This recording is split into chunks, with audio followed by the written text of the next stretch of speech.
Hello there, and welcome back to War Thunder. So today I have a beautiful HMS Belfast gameplay for you that I did like a week ago. I really like the Belfast. It is a solid performer where I do relatively well in without the stench of playing something overpowered like Scharnhorst, any other battleship fighting cruisers, or ships that have absurd DPM and overall performance, such as the the USS Helena, the Des Moines, you name them. So it is also a British ship, battle rating 5.7, rank 4, premium cruiser, high SL modifier. I have boosters activated, several of them resulting in a premium addition of 430% plus the 150%. And you can guess how many silver lines at the end I'll have. So 12 6-inch guns, decent rate of fire, armor that was originally rated versus 8-inch guns, although in War Thunder that's a different, ballpark. The ship can die relatively quickly, not to magazine explosions, they're well buried actually, but there are certain armor aspects that are not optimal. The belt is relatively thick, 114 millimeters of rolled cemented armor, and also the shells seem to be a bit lacking. The HE doesn't have the highest yield, only roughly 4 kilograms compared to roughly 6 kilograms for the Helena 6-inch guns. You have time fuse, you have proximity fuse, but you also have the SAP-BC with less than 200 millimeters of penetration, and at range it drops to 121 millimeters at 10 kilometers. This is paired with, funnily enough, engagements well in excess of 10 kilometers. I'm shooting targets at roughly 15 kilometers at one of the worst maps that I remember, South Quaven, and then it's even the encounter version. Now, me and South Quaven, we have a really long history of absolute hatred. Very often I just Alt F4 the game for the day when that map came on for the 5th time in a row. And you might say, Napalm, you have a premium account, just ban the map. Haha, Mr. Tanky, that's a good suggestion. But banning naval maps is a bit different than from banning tank maps. You see, when you ban a map in War Thunder ground forces or air forces, the entire map is banned. In War Thunder, all 4 versions count as separate maps, so you can ban of one version of one map, one version, and you can dislike the other 3 versions and still get served those versions. And that kind of pisses me off. So I always thought that South Quaven is a really big waste of time. Now, it used to be different. At roughly F4, F5, there was an island, and that kind of made a very different playstyle experience. But still, I think that this map is just atrocious. I see that doing naval maps is difficult and all, but everything that you kind of can do wrong, Gaijin did wrong here.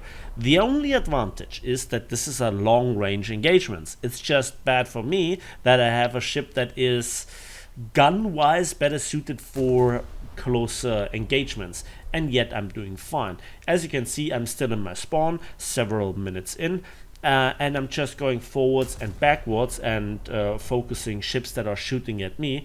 And my aim is relatively solid, even at 13 kilometers with 6-inch guns. If you want to really know how to aim at such ranges or in general, I have an aiming guide that is still a very well received video.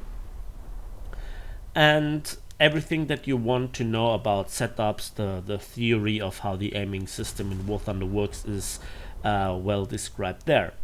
Now, before the new patch drops and before I actually make the dev server video, I'm making this video. I had this game like a week ago on my drive sitting before I decided to make a video about it.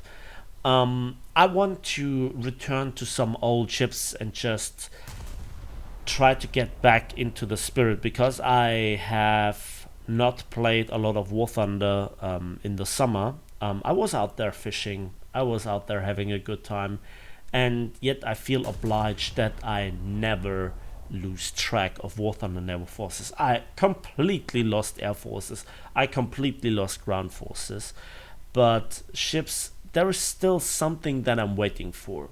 Bismarck, Tirpitz, Gneisenau, obviously, maybe with the 15-inch gun rework, then multiple ships from the British, including the Nelson, Rodney, the King George V class, then obviously Yamato, obviously, then for the all the fast battleships from the Americans, maybe some Russian freak laboratory accidents.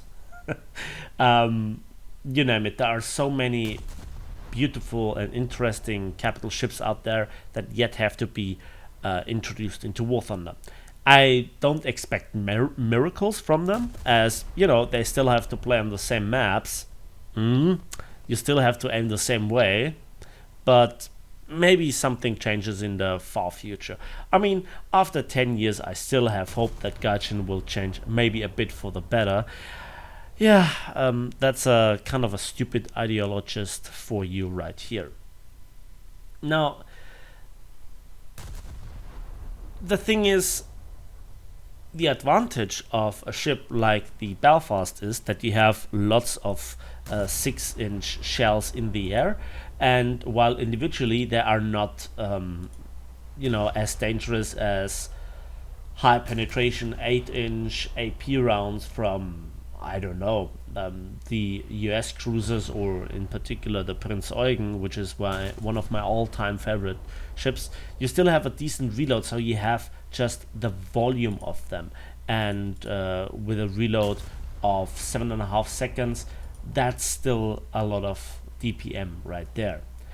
And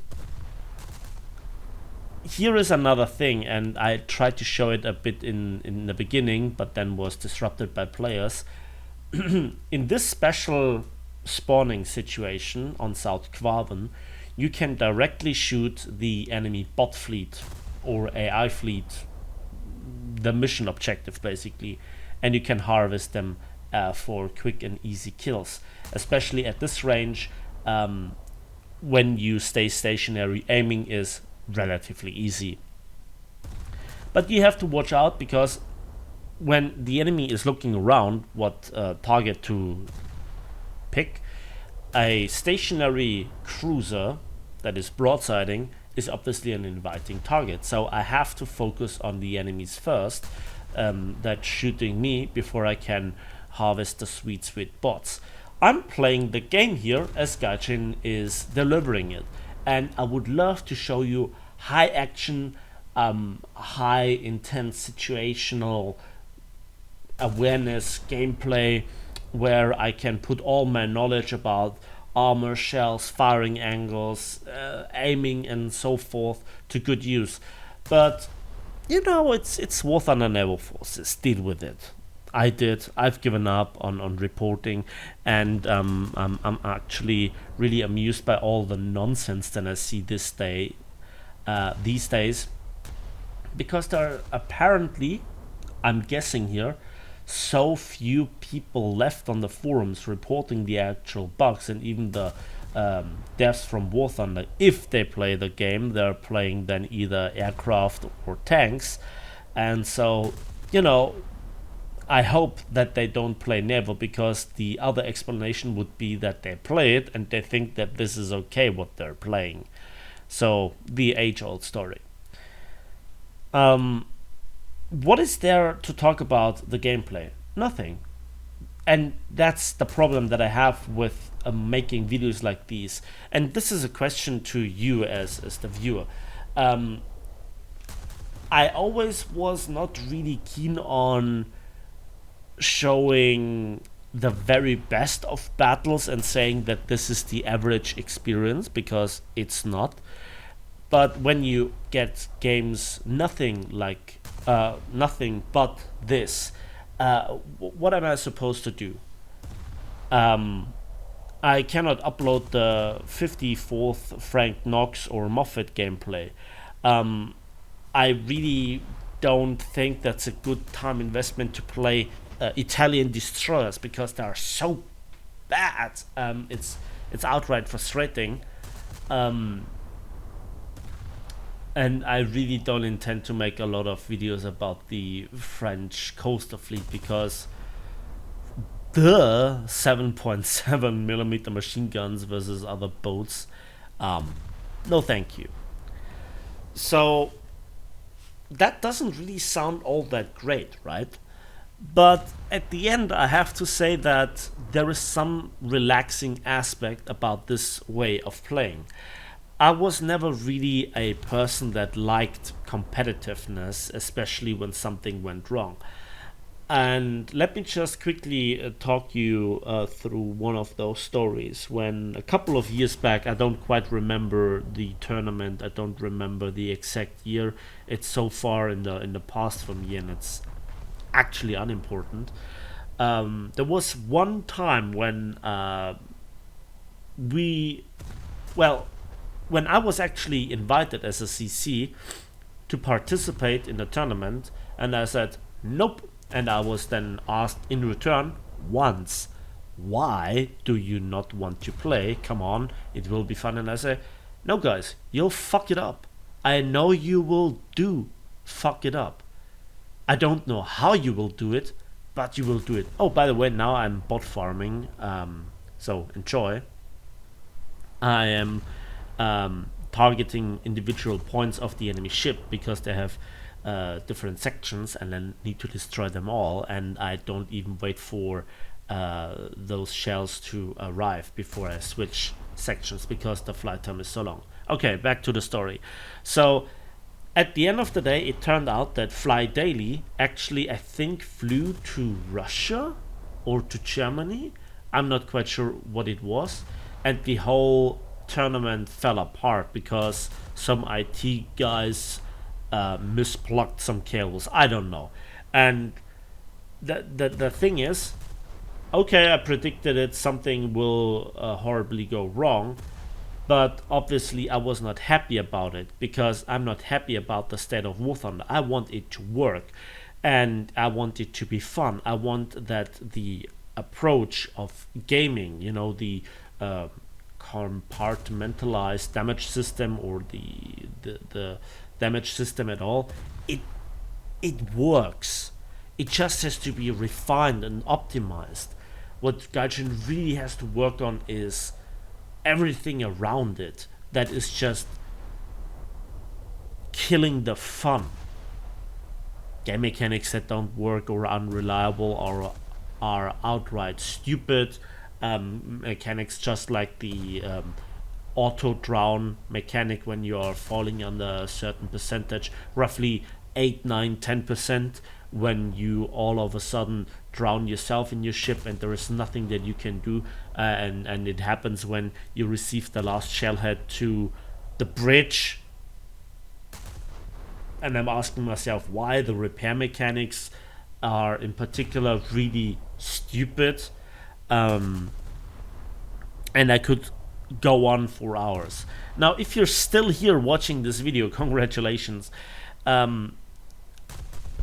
I want to say that War Thunder is, in my opinion, better than World of Warships, and World of Warships has gone in an awful direction years ago.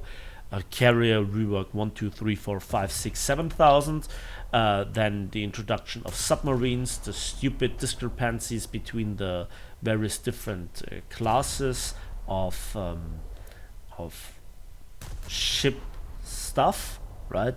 That it makes no sense in many cases, where it's outright frustrating. And it used to be amazing at the start, and then it got worse. And so it was with War Thunder.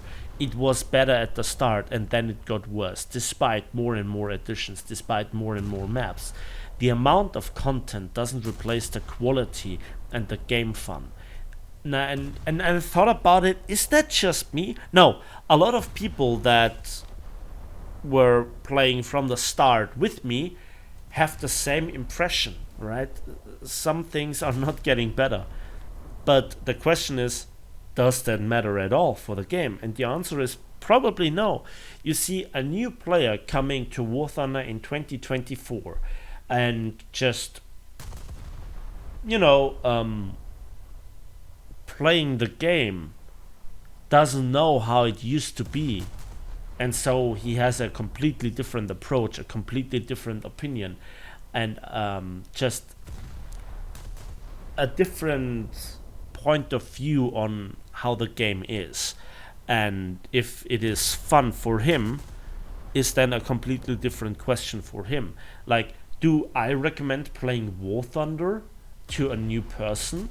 From my perspective, it's difficult. Like, I would go into too many details. But if that person never would ask me and just play the game, that's a completely different thing.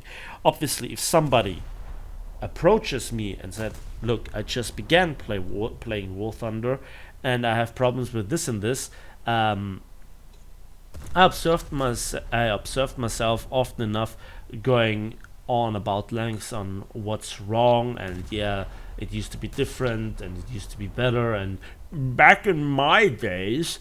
And the thing is, should I just stop playing War Thunder? I mean, I like long gameplays. I like aiming at long range. I like this and that. I'm not okay with the overall approach, but I'm done with the grind. I have at this very moment everything that there is to get in blue water, right? So that's not the problem. The problem is finding the fun, and grinding is part of the fun. If you're in the midst of the tech tree, you have no idea what I'm talking about. You know, you're stuck there with your miserable light cruiser grind, for example, for the British, because you want to get the mighty HMS Hood, and then you rule the waves. First of all, no, you won't. Scharnhorst says no.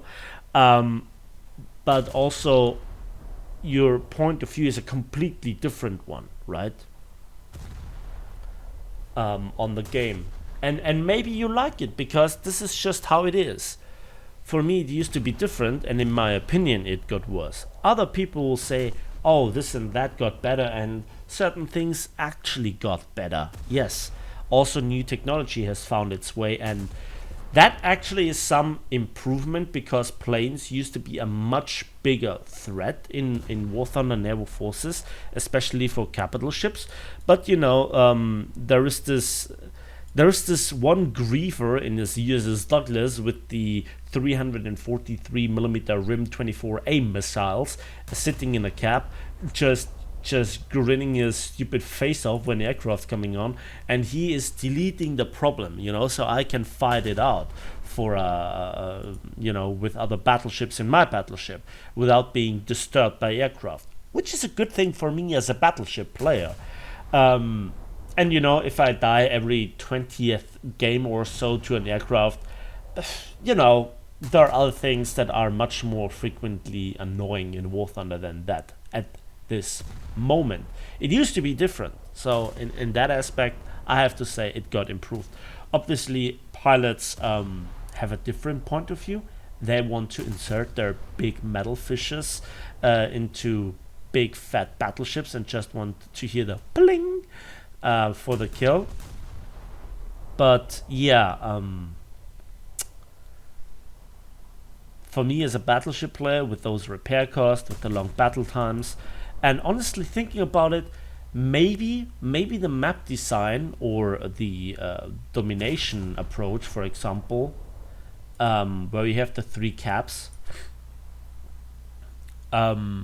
maybe it's good that battleships have almost no say in that, because you can concentrate on the shooting. You can fire the big guns and not do the capping thing, you know, and some Smurf with a patrol boat then can have a good time fighting over those caps with another Smurf on the other team, right? There is some different, not so stressed competition at higher tiers, if you will. There are still so many things that are wrong in War Thunder, but one thing always was reliable, and that was, and I can't believe that I'm saying this, it's one of the oldest premiums out there, the HMS Belfast. It just does the job. Granted, what I'm doing here, I probably could do now better with heavy cruiser and 8-inch guns, because I just can't really get reliably through the armor of that hipster. I almost said hipster. That hipperbots. As you can see, everything is damaged, on fire, burning, whatever. But the machinery is just fine. The belt, the deck, the turtle back, maybe they are doing the job. The machinery is fine. I can't detonate the ammo.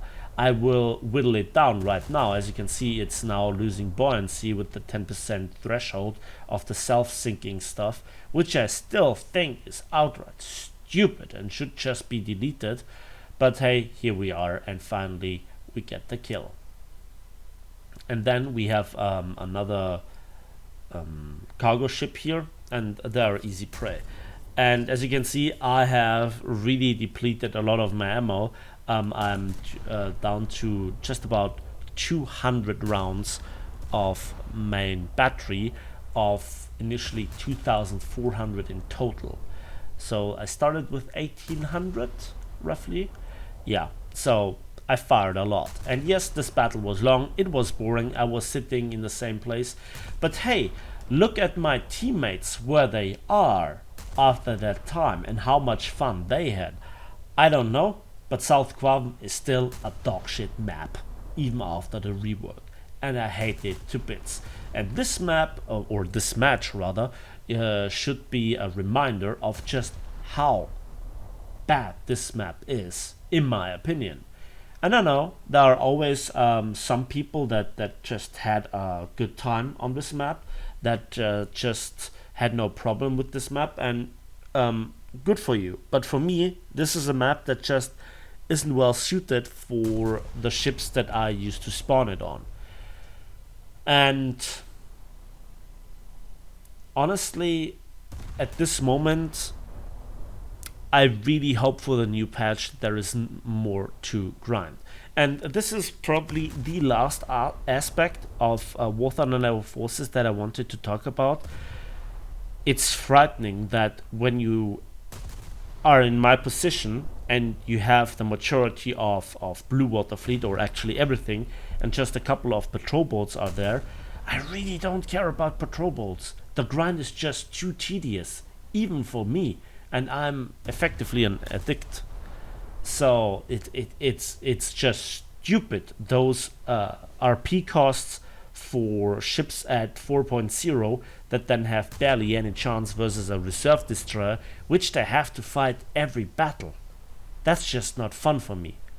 And overall, the point that I wanted to make is there is nothing left for me to do, but just playing the ships is not really fun by itself. I really have to convince myself and almost force myself to play Naval Forces to make the couple of videos for you.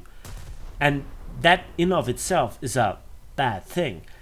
And I have watched a video from Flumbus where he was excessively talking about a similar aspect, that the ship game World of Warships for him has nothing left to offer. And so he made some streaming cards and whatever, and gave himself challenges. And maybe in the far future that's a project for me as well, but my channel is kinda dead, so there is not too much value in that, right? So if you're still here, thank you very much. Here is your virtual cookie. Let me know in the comment section what you think about this approach playing War Thunder, your experience lately, and as usual, thanks for watching, thanks for listening. Please give this video a like with it, subscribe if you want to see more, and maybe we'll see each other on the battlefields, in the skies, but most definitely on the seas of War Thunder.